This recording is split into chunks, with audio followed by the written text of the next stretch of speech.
सहयोग किए, वहाँ से हमें बहुत निकाले।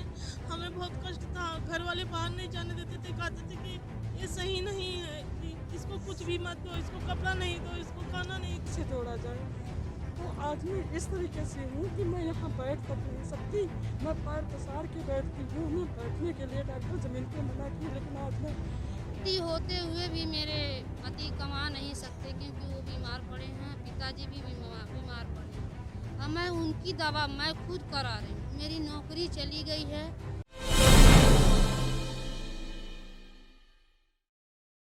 बात यहाँ पे शुरू हुई थी कि जो समाख्या की महिलाएं हैं उनको सरकार ने, केंद्र सरकार ने आज से 30 साल पहले रखा था और बोला था कि जितनी भी ग्रामीण इलाके हैं उन सब जगह महिलाओं को जागरूक किया जाए, चाहे वो घरेलू हिंसा के खिलाफ बोलना सिखाया जाए, मतलब A to Z हर, क्योंकि हमारे देश में कहीं ना कहीं महिलाएं बहुत ज़्यादा पिछड़ी हुई थी और उनको किसी के बारे में, किसी चीज़ के बारे में, अपने हक के बारे में, कोई भी फंडामेंटल राइट्स जो है उनके बारे में पता ही नहीं था। लेकिन ये सारी जो महिलाएं हमारे पीछे बैठी हुई हैं, ये तकरीबन 800 महिलाएं हैं और इन लोगों को आवाज़ बनाया गया कि जो ग्रामीण महिलाएं हैं उनका दुख दर्द और उनके साथ में जो गलत हो रहा है उन सब चीज़ों की आवाज़ बने। लेकिन इन्हीं के साथ क्या गलत हुआ, इस चीज़ की आवाज़ कोई नहीं बना और इन लोगों ने क्या क्या सह के ये और महिलाओं की आवाज़ बनी है ये भी किसी ने नहीं देखा। तो आज हम वो दिखा रहे हैं कि किस तरीके से ये लोग इस फील्ड में आई हैं और किस तरीके से अपनी जो सामाजिक बेड़ियां हैं उनको तोड़ के ये लोग समाख्या में नौकरी करने आई थी और लेकिन वो नौकरी छीन ले गई है। तो अभी आपको क्या परेशानी थी? पकड़े हेलो दीदी, हम वाराणसी के चोलापुर हरौआ। ब्लॉक से जो है कि संजू देवी। मैं जो है कि मेरे पति नहीं है, इस बार हो गए। मैं बैठी घर पर रो रही थी। मेरी महिला समाख्या की दीदी हमारे साथ गई और हमके खूब अच्छी तरह समझाएं कि चलो हमारे साथ जुड़ जाइए और मीटिंग वूटिंग कराइए। आपको जो बैठी हैं घर पर तो आपको कुछ रोजगार मिल जाएगा, आपको करेंगी। अपने बच्चों को, 2 बच्चे हमारे, 2 हैं छोटे छोटे, उनको जियाएंगी खियाएंगी ढंग से। लेकिन ये कुछ दिन हम लोग काम कर रहे थे महिला समाख्या से, तो ये मोदी सरकार जो हमारी रोजी रोजगार बंद कर दिए हैं, तो हम लोग क्या अपने बच्चों के किस ढंग से इनको खाना खर्चा चलाएंगे? क्या ये 5 किलो जगह 3 किलो मोदी सरकार हमको अनाज दे रही है, क्या 1 महीने में हमारे बच्चे खा लेंगे 3 किलो अनाज? नहीं खा पाएंगे। जो हमारी महिला समाख्या की जो हमसे जो भी हमारा तनख्वाह चल रहा था उससे हम अपना कुछ किसी भी ढंग से अपना खर्चा चला रहे थे। हैं? क्या अनाज से हमारा खर्चा चलेगा? नहीं। हमारे बच्चों का उस पैसे से कापी है, किताब है, सब कुछ मिलता था। हैं? यहाँ तक पेन के लिए। आज तो हम कोरोना काल में एक एक पैसे के लिए हम लोग तरस रहे हैं कि हम कैसे अपना खर्चा घर का चलाएं। हैं? लेकिन मैं मोदी सरकार से यही कहना चाहती हूँ, हमें नौकरी दे दें। हैं? नौकरी थी वो हमको वापस दे दें। इस जो है कि हम धरने के लिए अपने पैर का पायल बेच के आए। क्या हमारा पैर का पायल हमारी कीमती नहीं होती है? कीमती थी।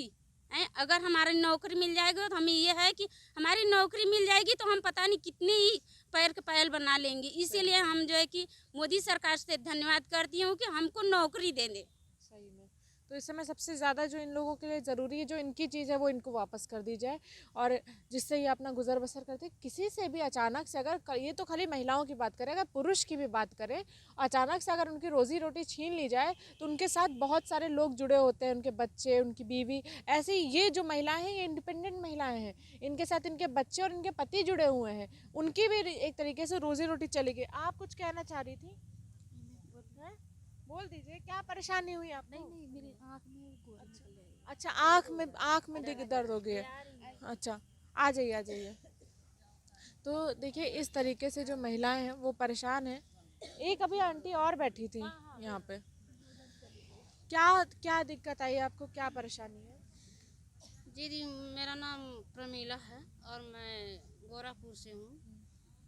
हर अलग अलग जिले से सब लोग आए हुए हैं यहाँ पे। जी, मैं अपने मंगलसूत्र बेच के आई हूँ। मेरे पास भाड़ा नहीं था और इस समय में मेरे पति का जो झूले पे काम कर रहे थे, झूले पे पेंट पॉलिश का गिर गए हैं, रीढ़ की हड्डी टूट गई है। और मेरे पिताजी हैं जिनकी उम्र 85 साल है।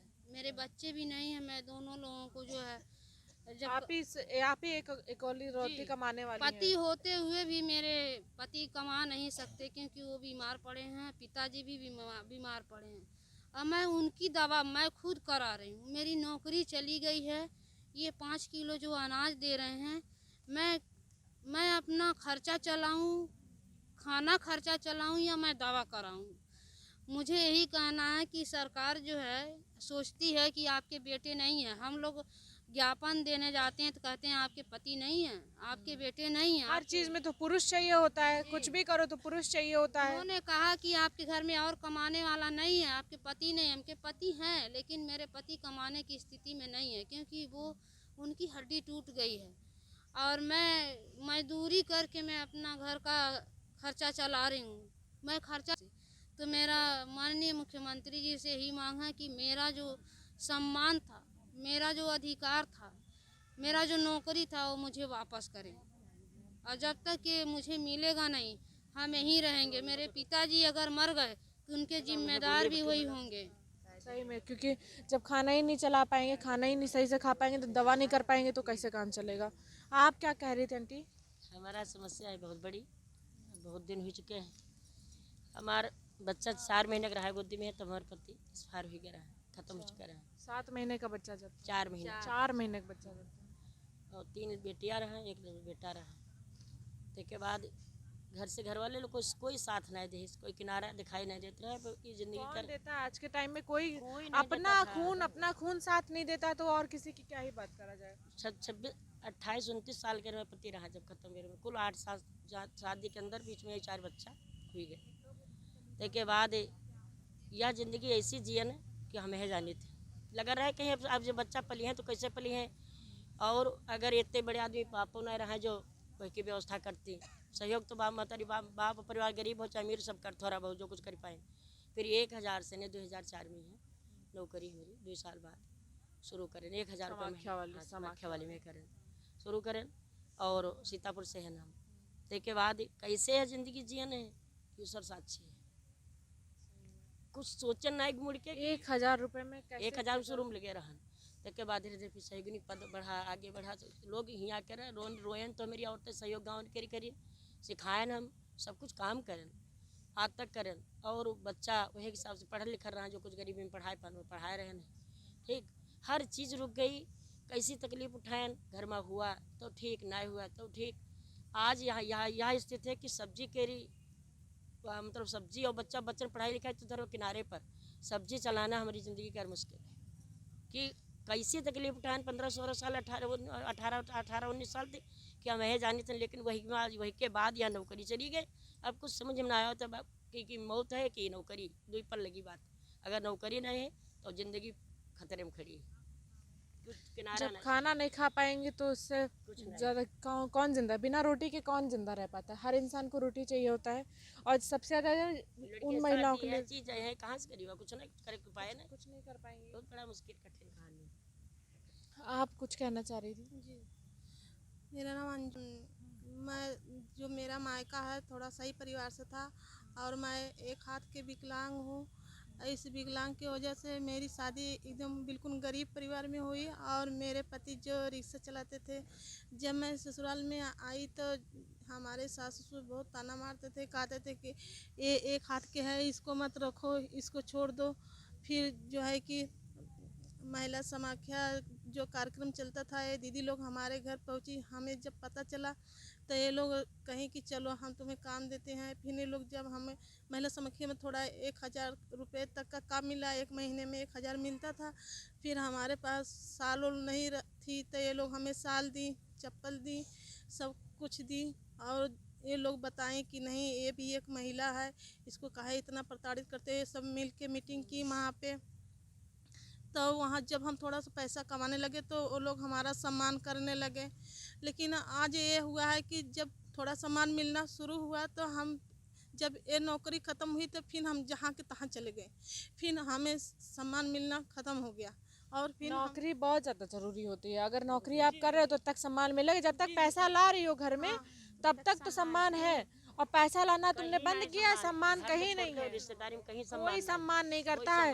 नौकरी 2 महीने छुट्टी लेके बैठ जाओ तब सम्मान आपका खत्म हो जाएगा पूरा। तो इस तरीके से जी दीदी, तो हम माननीय मुख्यमंत्री जी से यही कहना चाहते हैं कि हमें जो सम्मान मिल रहा था अब नहीं मिल रहा है, वो हम लोगों को सम्मान दिया जाए। जो हमारी 800 बहनें हैं, पहले उन लोगों को सम्मान दिया जाता था, लेकिन पैसे से ही लोग ज़्यादा सम्मान करते हैं। अब नौकरी नहीं है तो अब वो लोग सोचते हैं कि सम्मान भी नहीं है, जहाँ के तहाँ फिर चली गई हैं। तो एक तरीके से फिर से वही दलदल में आप जहाँ से निकल के किसी तरह आई थी, सोचिए किस तरीके से इस दलदल से निकली होंगी। जो सामाजिक बेड़ियाँ पड़ी थी, जो इनके एक हाथ इनका ख़राब है, ये सामने ये हाथ दिख रहा है, ये हाथ ख़राब है इनका, तो इस वजह से इनके ससुराल में हर जगह इनको परेशानी हो रही थी। आप सही लड़कियों की परेशानी हमारा सहयोग किए, वहाँ से हमें बहुत निकाले, हमें बहुत कष्ट था। घर वाले बाहर नहीं जाने देते थे, कहते थे कि ये सही नहीं है, इसको कुछ भी मत दो, इसको कपड़ा नहीं दो, इसको खाना नहीं दो। ये लोग जाके निकाली। जब थोड़ा सा काम मिला, सामान मिला, तब काम बंद हो गया। फिर उसी तरह लोग प्रताड़ित करते हैं।